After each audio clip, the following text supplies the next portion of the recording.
Hi everyone, I hope you all are doing well. I am Poonam Joshi, and today I have come to talk to the community about certain concerns I have been having.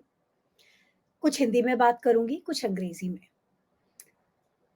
17 साल हो चुके हैं मुझे UK में रहते हुए। एक भारतीय हूं, एक हिंदू हूं, एक पत्रकार हूं और एक्टिविस्ट हूं। इन 17 सालों में बहुत जगह जाने का मौका मिला, बहुत लोगों को मिलने का मौका मिला, बहुत इवेंट्स अटेंड करने का मौका मिला, क्योंकि पत्रकारों का काम ही यही होता है, अलग अलग जगह जाना, लोगों से मिलना और न्यूज़ इकट्ठी करना। आज मैं बात करने वाली हूँ हिंदू फोरम ऑफ ब्रिटेन की। ये एक ऐसी ऑर्गेनाइजेशन है जो अपने आप को अम्ब्रेला ऑर्गेनाइजेशन कहती है और कहती है कि इनके अंडर 300 हिंदू ऑर्गेनाइजेशंस हैं। पिछले लगभग 15-16 साल से they have been in operation and मुझे अगर 17 साल यहाँ हुए हैं तो मुझे 17 छोड़िए 7 चीज़ें भी ऐसी याद नहीं आती जो कि हिंदू फोरम ऑफ ब्रिटेन ने करी हो और मुझे लगा हो कि वाह, हम हिंदुओं के लिए कुछ किया है। हिंदू छोड़िए, हम भारतीय के लिए ही कुछ किया है, कुछ नहीं। कम से कम 15 साल से मैं पत्रकारिता कर रही हूँ इस देश में। तो हर साल उनकी दिवाली ज़रूर होती है, तो दिवाली में से वो ऐसे बाहर निकल के आते हैं जैसे कि चूहे अपने बिल में से बाहर निकलते हैं। और पार्लियामेंट में पार्टी होती है, कैबिनेट मिनिस्टर्स के साथ जश्न मनता है, बिजनेसमैन लोगों को बुलाया जाता है जो उन्हें सपोर्ट करते हैं और उन्हें वो बदले में प्रमोट करते हैं। कोई भी बड़ा इंटरव्यू हो जहाँ पर कि दिखाना हो कि हम हिंदुओं के रिप्रेजेंटेटिव्स हैं और हम बोलेंगे, तो ये बड़ी जल्दी बीबीसी, स्काई चैनल, चैनल 4 जैसे बड़े-बड़े ऑर्गेनाइजेशंस में दौड़-दौड़ के चले जाते हैं और हमारे बिहाफ पे बोलते हैं। लेकिन कम्युनिटी के लिए असल में करते कुछ भी नहीं है। इनके फंडिंग के सोर्सेस क्या हैं, इनकी क्या ट्रांसपेरेंसी है, कैसे इनकी ऑर्गेनाइजेशन स्ट्रक्चर्ड है, क्या वाकई में 300 ऑर्गेनाइजेशंस इनके साथ जुड़ी हुई हैं और इनको किसने सबसे बड़ी ऑर्गेनाइजेशन होने का दर्जा दिया, remains a secret. Another thing, हमारे भारत में कितनी सारी स्टेट्स हैं, लगभग 28 स्टेट्स हैं। 28 स्टेट्स में 28 किस्म के हिंदूज रहते हैं, अलग अलग भाषाएं बोलते हैं, अलग अलग कल्चर फॉलो करते हैं, अलग अलग बैकग्राउंड से आते हैं। लेकिन हिंदू फोरम ऑफ ब्रिटेन, जो कि सारे हिंदुओं को सपोर्ट करने का दावा करता है, आज तक एक बार भी अपने एक्शंस के थ्रू दिखाना तो दूर, अपने वर्ड्स के थ्रू भी उन्होंने कभी ये जाहिर नहीं किया कि वो गुजरातियों के अलावा किसी और हिंदू को हिंदू मानते हैं या उनको आ, आ, उनको सम्मानित करते हैं या फिर उनके कल्चर को पोर्ट्रे करते हैं, किसी तरीके से सेलिब्रेट करते हैं, कुछ नहीं। अगर आप ईस्ट अफ्रीका से हैं, अगर आप गुजराती हैं, अगर आप हिंदू हैं, अगर आप कंजर्वेटिव पार्टी को फॉलो करते हैं, तभी आप हिंदू फोरम ऑफ ब्रिटेन के हिस्सेदार या फिर तभी वो आपके रिप्रेजेंटेटिव हो सकते हैं। भले ही उन्होंने ये साफ साफ शब्दों में ना कहा हो, लेकिन ये एक अनरिटन रूल है, क्योंकि जिस तरीके से हिंदू फोरम ऑफ ब्रिटेन की प्रेसिडेंट तृप्ति पटेल बाहर लेबर पार्टी को दुत्कारती हुई नजर आई, आपको मैं सुनाना चाहूंगी, वो वीडियो दिखाना चाहूंगी। आप समझ जाएंगे कि उनका एजेंडा क्या है। Please write to your MPs, write to your councillors, and we put a moratorium. Can no Labour MPs and no Labour councillors, no Labour anybody at our functions. And next week I'm hosting a Diwali in Parliament, and no Labour MPs there at the function. अब तृप्ति पटेल ने कह दिया कि किसी भी labour MP को ना वो इनवाइट करेंगे अपनी दिवाली पार्टी पे, और ना ही हिंदूज जो हैं यूके में रहने वाले, वो भी लेबर एमपीज को, लेबर पार्टी के किसी भी सदस्य को अपने इवेंट्स में इनवाइट ना करें। अब उन्होंने रिसेंटली एक इंटरफेथ इवेंट अटेंड किया था। वो जाकर वहां पर बोलती हैं कि हिंदू तो बड़ा पीसफुल रिलीजन है, बड़ा इंक्लूसिव रिलीजन है, और शांति और स्पिरिचुअलिटी की बातें करी उन्होंने। जगह वो अवार्ड लेने पहुंच जाते हैं कम्युनिटी के नाम पर कि हम कम्युनिटी के इतने लोगों को रिप्रेजेंट कर रहे हैं, लेकिन क्या वो एक्चुअली हमें रिप्रेजेंट कर रहे हैं? आप में से प्लीज आगे आकर मुझे जरूर बताइएगा कि आप लोगों में से कितने लोगों को लगता है कि तृप्ति पटेल, जो कि हिंदू फोरम ऑफ ब्रिटेन की प्रेसिडेंट हैं और शायद फाउंडिंग मेंबर भी हैं, उन्होंने आज तक कितने हिंदूज को रिप्रेजेंट किया है? आप इंडिया के कौन से स्टेट से आते हैं, और आपको क्या लगता है कि किस तरीके से हिंदू फोरम ऑफ ब्रिटेन ने हमें आगे बढ़ाया है, या कोई कम्युनिटी एंगेजमेंट की है, या फिर उन्होंने कोई ऐसा फंड रिलीज किया है जिसमें कि कोई कल्चरल अवेयरनेस हो सके बच्चों के लिए, या फिर औरतों के लिए कोई मदद हो सके? इतने सारे लोग हैं हमारे, लोगों को आए दिन कोई ना कोई दिक्कत होती है। किसी को रेसिज्म का इशू है, किसी को वर्क प्रॉब्लम है, किसी को डोमेस्टिक इश्यूज हैं। मैंने उन्हें कभी भी इस तरीके के मुद्दे उठाते हुए देखा नहीं। तो जब हमने ये चीजें, इन चीजों का मुद्दा ट्विटर पर उठाया, तो तृप्ति पटेल जी खुद तो पीछे हो गई, वो छुप गई अपने बिल में जाकर, लेकिन उन्होंने आगे कर दिया लॉर्ड रमी रेंजर को। अब लॉर्ड रमी रेंजर से जब हमारी बातचीत शुरू हुई, तो उन्होंने काफी गुस्से में आ गए कि तृप्ति पटेल के बारे में आप ऐसे कैसे बोल रहे हैं, हिंदू फोरम ऑफ ब्रिटेन के बारे में कैसे बोल रहे हैं? तो जितने लोग, लगभग 30-40 लोग जो भी सवाल जवाब कर रहे थे, उन सबको साथ रमी जी ने खूब लड़ाई करी, और उसके बाद हम सबको ब्लॉक कर दिया। फिर रात को मुझे ईमेल आती है कि आप यंग हैं, आप भारत का फ्यूचर हैं, हम चाहेंगे आप लोग, आपसे जुड़ना, कनेक्ट होना, और आप लोग ही आगे लेके जाएंगे। तो प्लीज हमारा हिंदू फोरम ऑफ ब्रिटेन का एक दिवाली फंक्शन हो रहा है पार्लियामेंट में, आप जरूर आइएगा। मैंने कहा कि ठीक है। मैंने सोचा, तो मैंने तृप्ति के बारे में जिक्र छेड़ा, तो उन्होंने कहा कि नहीं, तृप्ति पटेल ने हिंदू फोरम ऑफ ब्रिटेन की एक अच्छी इमेज नहीं बनाई है, तो इसलिए मैं इन चीजों को ठीक करना चाहता हूँ, आप पार्लियामेंट में आओ। ठीक है, मैंने कहा कि अगर रमी जी बीच में पढ़कर पार्लियामेंट में बुला रहे हैं, तो मैं जाती हूँ। मैं इससे पहले रमी जी से सिर्फ एक बार मिली थी। मुझे इतने सालों में मेरा उनके साथ कोई कभी इंटरेक्शन हुआ नहीं। When I interviewed him for one of the episodes I was shooting for my news channel ABP news. तो उस वक्त रमी जी से मेरी मुलाकात हुई, और अब ये दूसरी मुलाकात मेरी उनसे पार्लियामेंट में होने वाली थी। तो मैं पहुंच गई हाउस ऑफ लॉर्ड्स। अब मैं जब पहुंची, तो मेरे साथ और 10-15 लोग बाहर वेट कर रहे थे, जो कि वेट कर रहे थे कि कब रमी जी आए और हमें अंदर लेकर जाएं। रमी जी आए, बहुत सारे लोगों को देखकर गुस्सा हो गए कि आप क्यों आए हैं, इतने सारे लोग, आप लोगों के पास इनवाइट्स नहीं है। फिर भी वो उन सबको अंदर ले आए। उन सबको अंदर लाने के बाद, सिक्योरिटी वगैरह क्लियर होने के बाद, मैंने देखा कि रमी जी उनके ऊपर चिल्लाने लगे, जोर जोर से चिल्लाने लगे। उनमें कई डॉक्टर्स थे, कोई इंजीनियर था, कोई बिजनेसमैन था, कोई बिल्डर था, कोई कुछ था, मतलब कम्युनिटी के अच्छे रिस्पेक्टफुल लोग वहां पर पहुंचे हुए थे दिवाली का वो फंक्शन अटेंड करने, जो कि हिंदू फोरम ऑफ ब्रिटेन मना रहा था in through Lord rummy ranger. तो फिर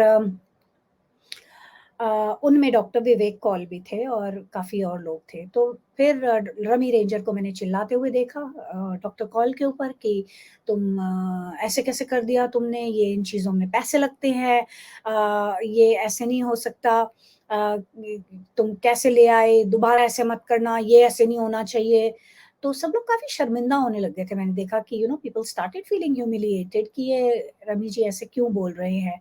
तो उन्होंने जो है लोगों ने कहा कि हम चले जाते हैं, फिर हम चलिए कॉफ़ी शॉप में कहीं बैठ जाएँगे। तो उन्होंने कहा, नहीं एक काम करो आप लोग सब 20-20 पाउंड पे कर दो और फिर मैं आप लोगों को ले चलता हूँ। मुझे लग रहा था कि शायद इनमें से किसी को थोड़ी-सी अ, शर्म आएगी और वो लोग वॉकआउट कर जाएँगे, लेकिन उनमें से किसी ने वॉकआउट नहीं किया, सबने 20-20 पाउंड निकाले और रमी जी के हाथ में दे दिए। अब रमी जी के हाथ में 220 पाउंड इकट्ठे हुए और वो सबको अंदर लेकर के गए। उनका ये बिहेवियर देखकर मैं थोड़ी-सी हैरान हुई, क्योंकि अगर वो वाक़ई हिंदू फोरम ऑफ ब्रिटेन के को-फाउंडर हैं और हिंदुत्व की इतनी बातें करते हैं, हिंदुइज़्म की, तो हमारा एक प्रिंसिपल है, अतिथि देवो भव, यानी कि गेस्ट इज़ गॉड। उसका पालन उन्होंने बिल्कुल नहीं किया और उसके बाद लोगों को इंसल्ट किया, उसको उनको अंदर ले गए और ऐसा भी नहीं था कि कोई बहुत ज़्यादा वहाँ पे खाने-पीने का इंतज़ाम था कि भई कोई खाना खाने आ गया। चलिए, लोग अंदर गए और मैंने कुछ लोगों को देखा कि वो 15-20 मिनट में ही वापस चले गए। मैं जब अंदर गई तो मैंने देखा वहाँ पर कुछ स्पीचेज़ हो रही थी, बॉब ब्लैकमैन आए हुए थे और कुछ बिज़नेस मैन थे, कुछ जिनके बारे में तृप्ति पटेल स्टेज पर चढ़कर बढ़-चढ़ कर बोल रही थी। अब हर कोई किसी न किसी तरीके से कनेक्टेड होता है, तो ये वही चीज़ हो रही थी कि आई scratch yours, you scratch mine, कि आप मुझे बढ़ावा दीजिए, हम आपको बढ़ावा देंगे। वहाँ पर वर्षा मिस्त्री भी आई हुई थी, जो कि मेट हिंदू एसोसिएशन की इस वक़्त चेयरमैन नहीं है, लेकिन फिर भी वो हर जगह आगे होकर वही जाती हैं मेट हिंदू एसोसिएशन को रिप्रेज़ेंट करने। और जब वर्षा मिस्त्री तृप्ति पटेल के इवेंट में आती है, तो तृप्ति पटेल उनको अवार्ड देती हैं और वो जब वर्षा मिस्त्री के इवेंट में जाती है, तो वर्षा मिस्त्री उन्हें अवार्ड देती है। इसी को बोलते हैं आई scratch yours and you scratch mine. तो यही हो रहा था वहाँ, लेकिन मुझे इन चीज़ों से कोई फ़र्क नहीं पड़ता। मैं तो वेट कर रही थी कि कब रमी जी तृप्ति जी से मेरी बात करवाएँगे। इस बीच में मैंने देखा कि एक मैगज़ीन लॉन्च की गई। दिवाली मैगज़ीन उसे कहा गया, उसको लॉन्च करवाया गया बॉब ब्लैकमैन के हाथों। और वहाँ पर कुछ लोगों को मैंने देखा उनकी प्रेस और मुझे ध्यान आया कि इन लोगों को मैं पहचानती हूँ, कि इनके बारे में मैंने कहीं न कहीं देखा है। फिर मैंने थोड़ा-सा अपनी मेमोरी दौड़ाई तो मुझे ध्यान आया कि ये तो नित्यानंदा के रिप्रेजेंटेटिव्स हैं। अब आप शायद नित्यानंदा के बारे में जानते होंगे, शायद नहीं भी जानते होंगे। ये नित्यानंदा एक कल्ट ऑर्गनाइज़ेशन है, जो कि आपने गुरु के वीडियोज़ देखे होंगे, जो कि बहुत ही बेकार और पागलों वाली बातें करता हुआ सुनाई देता है। Develop a proper phonetic, linguistic, capable vocal cord for monkeys.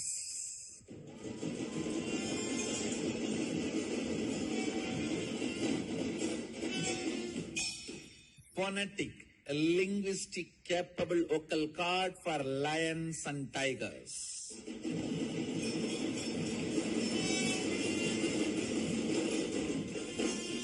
We are going to have bulls and cows which will talk to you very clearly, legitimately in Sanskrit and Tamil. जैसे कि मैं अपने जो है शक्ति से बंदरों को और गायों को और बकरियों को वोकल कॉर्ड्स दूँगा और वो आपसे संस्कृत में और तमिल में बात करेंगे। और वो और भी कई बेकार की बेहुदी बातें करता है वो नित्यानंदा। और नित्यानंदा इंडिया से भागा हुआ है, यानी कि भगोड़ा है, एब्सकॉन्डर है। उसके ऊपर चार्जेज़ हैं रेप के, किडनैपिंग के, चाइल्ड एक्सप्लॉइटेशन के, सेक्सुअल एक्सप्लॉइटेशन के, किडनैपिंग के और जाने क्या-क्या।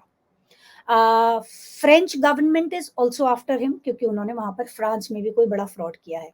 नित्यानंदा अपने आप को भगवान कहता है, अपने आप को भगवान मानता है। तो ये जो है एक तरीके का हिरण्यकश्यप है, जो कि अपने आप को भगवान कहता है मैं भगवान हूँ, मैं शिव हूँ, शिव का अवतार हूँ। बहुत ही भद्दा लगता है।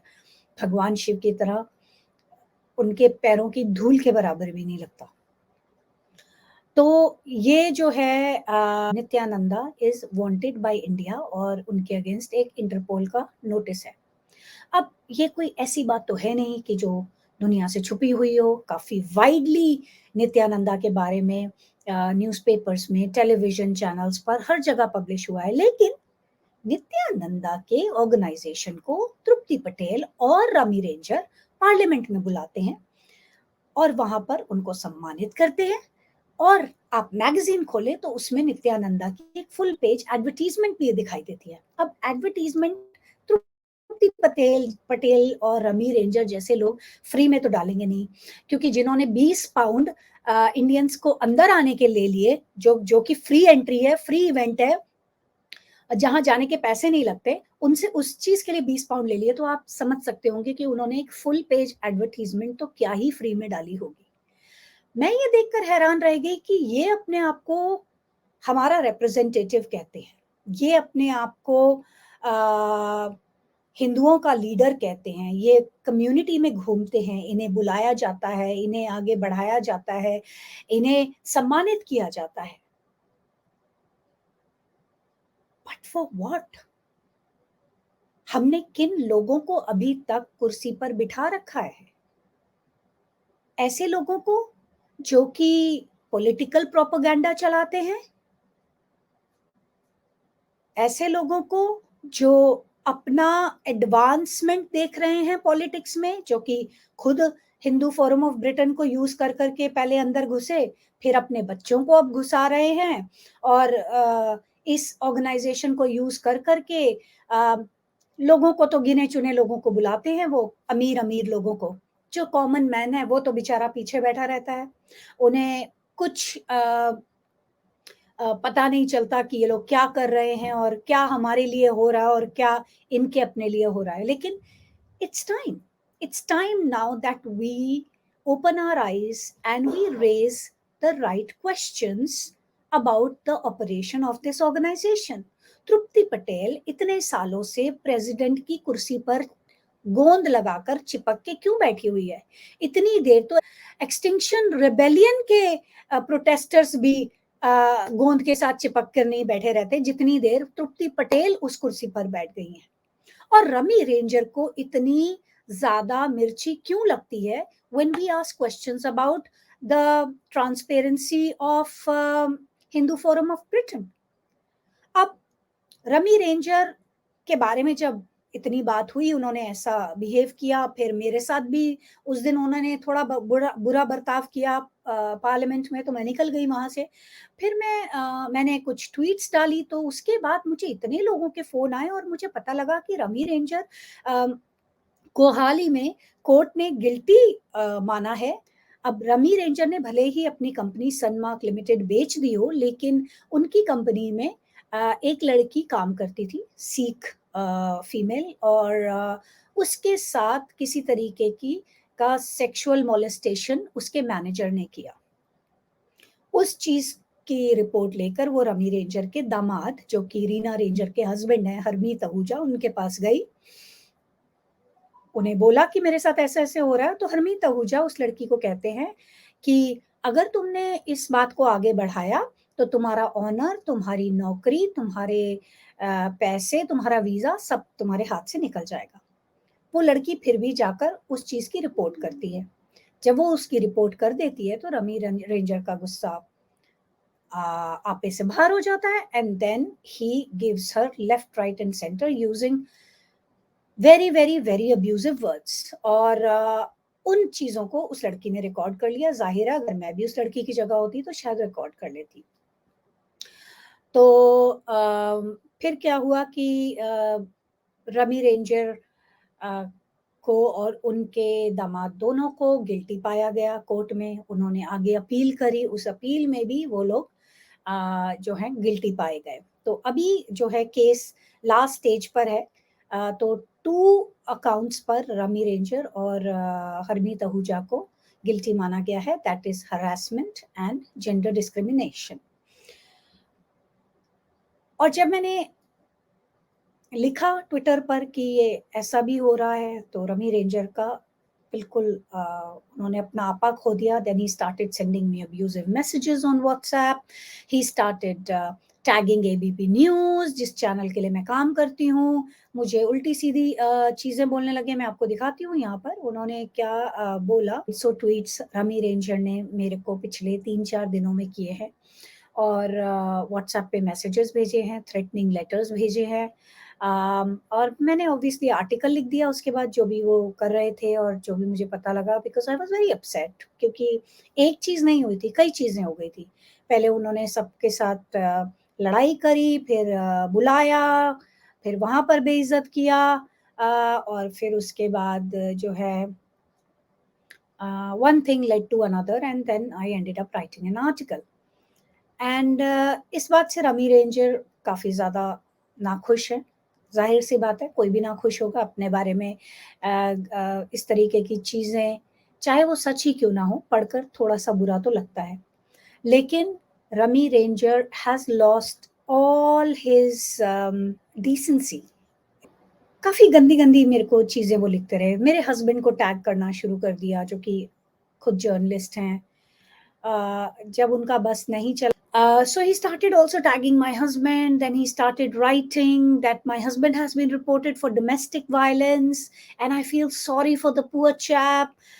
मेरे को दया आ रही है, पूनम की किससे शादी हुई हुई है. वही होता है ना कि जब आप लोग एक जर्नलिस्ट का, एक कैंपेनर का मुंह नहीं बंद कर पाते और तो फिर आप उसकी फैमिली पे अटैक करना शुरू कर देते हैं. आप उनके बारे में कुछ भी बकवास लिखना शुरू कर देते हैं. And that is a showcase of their character, not mine, because मैंने तो अपनी जॉब कर दी. मैंने तो सच लिख दिया आर्टिकल में. लेकिन रमी जी इस तरीके की बातें लिखकर केवल अपना ही जो है नाश कर रहे हैं. यही शब्द यूज़ करूँगी क्योंकि कई लोग देख रहे हैं कि उनको कई लोग फ़ॉलो करते होंगे और इतने सालों में कई लोगों ने उनको एक अपना आइडियल भी माना होगा. काफ़ी रिस्पेक्टेड आदमी माने जाते थे और जाते हैं कम्युनिटी में. और जो चूँकि वो कहते हैं कि मैंने कम्युनिटी के लिए बहुत काम किया है, तो मुझे तो ऐसा उनका कोई काम नज़र नहीं आया. हाँ, उन्होंने 1.5 मिलियन पाउंड ज़रूर डोनेट किए टोरी पार्टी को अपने लॉर्डशिप के लिए, पीयरेज के लिए, तो वो ज़रूर किया. और वहाँ पर जब उनको पीयरेज मिली तो उन्होंने काफ़ी लंबा-चौड़ा भाषण भी दिया, जिसमें कि ज़्यादातर बातें उन्होंने वुमेन एम्पावरमेंट के बारे में करी. अब ख़ैर कहते हैं ना कि बातें तो कोई भी कर लेता है, लेकिन जब एक्शन का टाइम आता है, तब पता चलता है कि किसी की बातों में, किसी के शब्दों में कितना वज़न है. तो वो नज़र आ गया. रमी जी के साथ मेरे जो 2-3 दिन इंटरैक्शंस हुए, उसमें नज़र आ गया कि वो औरतों को कितना इज़्ज़त करते हैं और कितना उनको वैल्यू देते हैं. और घर में 3-3 बेटियाँ और वाइफ़ होने के बावजूद बाहर अपनी, चाहे वो एम्प्लॉयी हो, चाहे वो कोई पत्रकार हो या कोई तीसरी हो, उनको किस तरीके से वो देखते हैं और किस तरीके से क्या उनको वैल्यू देते हैं. मतलब जो मेरा एक्सपीरियंस रहा है, उस हिसाब से मुझे यही लगा कि रमी जी को लगता है कि हर औरत जो है उसकी जगह उनके जूतों के करीब है. और हमारी हिम्मत कैसे हो गई कि हम खड़े होकर उनके बगल में खड़े होने की हिम्मत कर रहे हैं. बार-बार पूछते हैं कि तुम्हारी कितनी बड़ी जॉब है? तुम्हारे को कितने पैसे मिलते हैं जॉब में? तुम्हारा क्या बिज़नेस है? तुम्हारे पापा क्या करते थे? तुम्हारे पापा का नाम क्या है? मुझे बताओ, मैंने तो ये किया है, मुझे तो क्वीन से इतनी बार अवार्ड मिले, मेरे को तो मोदी जी से इतनी बारी मिला. मैं तो इस तरीके के. और he bombards you with his photos, his YouTube videos, his pictures, कोई भी उनका प्रमोशनल मटीरियल हो, वो उसको भेजते रहते हैं. पर एक चीज़ वो कभी नहीं भेजते, the articles that a lot of newspapers in the UK have written about him, about how he got his peerage, कैसे वो दूसरी कंट्रोवर्सीज़ में इन्वॉल्व रहे, कैसे उन्होंने अपनी फीमेल एम्प्लॉयी को ट्रीट किया और कैसे वो केस हार गए हैं और किस तरीके से उनको जो है उनका जो कंडक्ट है वो कैसा रहा है. आज की डेट में वो लड़की अभी भी फाइट कर रही है. उसकी लास्ट की कुछ हियरिंग्स बची हैं जिसमें डिसाइड किया जाएगा कि उसको कितना कॉम्पेंसेशन मिलेगा. लेकिन सबसे बड़ी चीज़ जिसके लिए वो फाइट कर रही है वो ये है कि रमी रेंजर को लॉर्डशिप से सस्पेंड किया जाए because he is in breach of equality act, क्योंकि he has been found guilty of gender discrimination. खैर ये तो बात थी रमी जी की। और एक और किस्सा बता देती हूँ जल्दी से कि जब हमारी ये ट्विटर वॉर चल रहा था उसी बीच में मैंने देखा कि एक औरत ने अपनी फोटो डाली थी जिसमें कि उसने काफी कम कपड़े पहने हुए हैं और एक तरफ उसने अपनी फोटो लगाई, वो कुर्सी पर बैठी है, उसकी पूरी टांगे नजर आ रही हैं, और दूसरी तरफ फोटो है एक खाने से भरी हुई प्लेट की, और वो पूछती है व्हाट इज मोर डिलिशियस, ए और बी, और रमी जी जवाब देते हैं the one sitting on the chair. अब आप खुद सोचिए, ये एक लॉर्ड है, पार्लियामेंट के लॉर्ड, और अपने आप को हमारा पिता बताते हैं। मुझे उन्होंने कई बारी बात करते करते रेफर किया कि I am your father's age, मतलब हमें उनको अपना पिता तुल्य समझना है, उनको इज्जत देनी है जिस भी वजह से कि वो अमीर हैं, उनका रुतबा है, उनको अवार्ड मिले हैं। लेकिन आप खुद सोचिए, अपने पिता को उस जगह पर रख के देखिए और सोचिए कि would your father be making such comments on Twitter, being a public figure? Do we really expect something like this from our community leader? Is he setting a good example? I mean, he may be a role model for so many. वो कहते हैं कि मैं 2 pound से शुरू करके मैं कितने मिलियन की मैंने एम्पायर बनाई, लेकिन क्या फायदा उस एम्पायर का जब आप बेसिक जो आपको चीज मेडल के तौर पर आपके पास होनी चाहिए थी वो थी you know how to conduct yourself, वही नहीं है आपके पास। सेल्फ रिस्पेक्ट, डिग्निटी नहीं है, you treat people like objects. तो क्या फायदा उस रुतबे का, क्या फायदा उन अवार्ड्स का? मैं तो गरीब अच्छी हूँ, कम से कम इज्जत के साथ खड़े होकर निर्भयता से, फियरलेसनेस से बोल तो सकती हूँ। जहां मुझे कहीं कुछ गलत दिखता है, जहां मुझे कोई चीज बॉदर करती है, मैं चुप नहीं बैठती, मैं कूद जाती हूँ। कम्युनिटी में से एक भी जने की आवाज नहीं आई जब उन जिन जिन लोगों की बेइज्जती हुई थी। सबने व्हाट्सएप पे खूब शोर मचाया, लेकिन बाहर कोई नहीं आया। लेकिन मैंने उन सबके लिए आवाज भी उठाई, उन सबके लिए मैंने लड़ाई की, उन सबके लिए मैंने कहा कि मुझे बुरा लगा। आखिर हमारी कम्युनिटी के इतने रिस्पेक्टेड आदमी हैं और उनके साथ इस तरीके का बर्ताव किया गया, उनसे पैसे लिए गए अंदर इवेंट में आने के लिए। मुझे बुरा लगा। और मुझे सबसे ज्यादा बुरा पता है क्या लगा, कि मैंने रमी रेंजर की बेटी रीना रेंजर को कांटेक्ट किया और कहा तुम्हारे पिता इस तरीके की भाषा का इस्तेमाल कर रहे हैं, तुम्हारे पिता इस तरीके से बिहेव कर रहे हैं, उन्हें रोको। अब इमेजिन कीजिए कि आपके पास कोई आके बोलता है आपके पापा इस तरीके से कर रहे हैं, तो आप क्या करेंगे? आप जाएंगे, चेक करेंगे, अपने पापा को समझाएंगे, रोकेंगे, कुछ करेंगे? मुझे जवाब दिया जाता है कि मैं उनकी गेट कीपर नहीं हूँ, केयर टेकर नहीं हूँ, मैं उन्हें कुछ नहीं कह सकती। अब ये वही रीना रेंजर है who is aspiring to be a politician. She is already a counselor. एक बारी एमपी का इलेक्शन लड़के हार चुकी हैं, लेकिन हो सकता है कि फ्यूचर में, given her father's status and money and his influence, and of course Hindu Forum of Britain,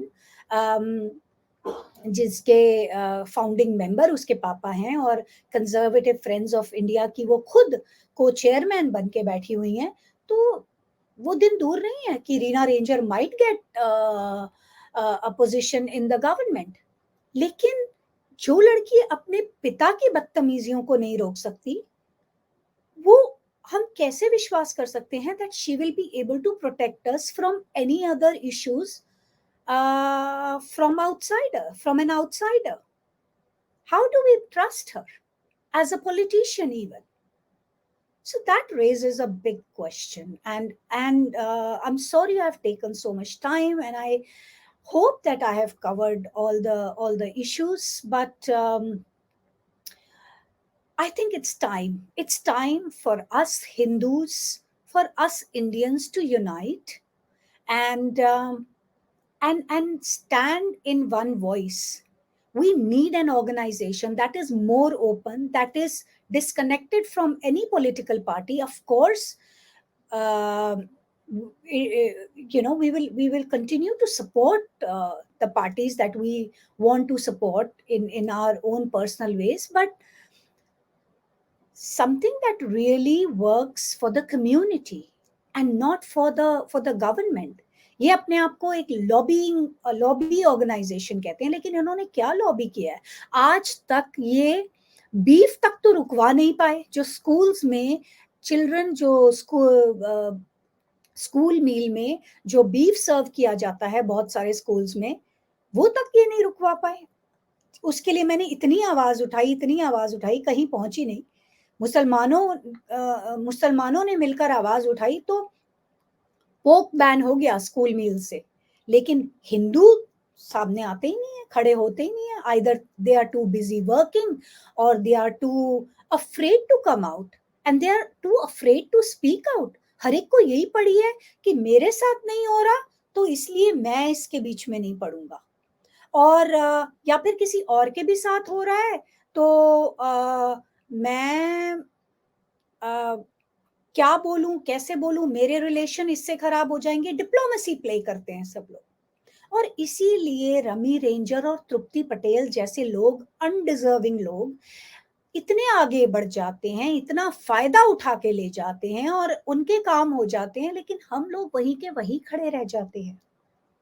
so please, I think it's time we have to get together. ये सिर्फ व्हाट्सएप पे धर्म के लिए लड़ना है और धर्म को आगे ले जाना है और सनातन धर्म है, ये बोलने से कुछ नहीं होगा, कुछ करना होगा उसके लिए। और बाहर वालों से तो लड़ाई बाद में लड़ेंगे, पहले अपनों को निपटना है। Transparency and a diverse organization that represents Hindus from everywhere, respects any Hindu, no matter what choices they are making. ये नहीं कि आप लेबर के सपोर्टर हैं तो हट आप यहाँ पे वेलकम नहीं है, आप कंजर्वेटिव के सपोर्टर हैं तो आपको ताज पे बिठाएंगे, या वाइस वर्सा, जो भी है। तो अगर आपको मेरी बातों में कोई भी चीज अच्छी लगी हो और कोई वैलिड पॉइंट मैंने रखा हो तो ज़रूर उसे आगे बढ़ाइएगा, और कोई बात अगर मैंने गलत कही हो या किसी की फीलिंग्स हर्ट हुई हो तो आई एम रियली सॉरी, माफ़ी चाहूँगी। ऐसी मेरी इंटेंशन बिल्कुल नहीं थी, लेकिन क्या करूँ, भगवान शिव ने मुझे बनाया कुछ इस तरीके का है कि जो मेरे मन में होता है वो मैं वैसे का वैसा बोल देती हूँ। तो मन में कुछ नहीं रखती, लेकिन कम से कम जो सच है वही बोलती हूँ। तो बहुत बहुत धन्यवाद आपके समय के लिए, और दोबारा मुलाकात होगी। ओम नमः शिवाय, जय हिंद।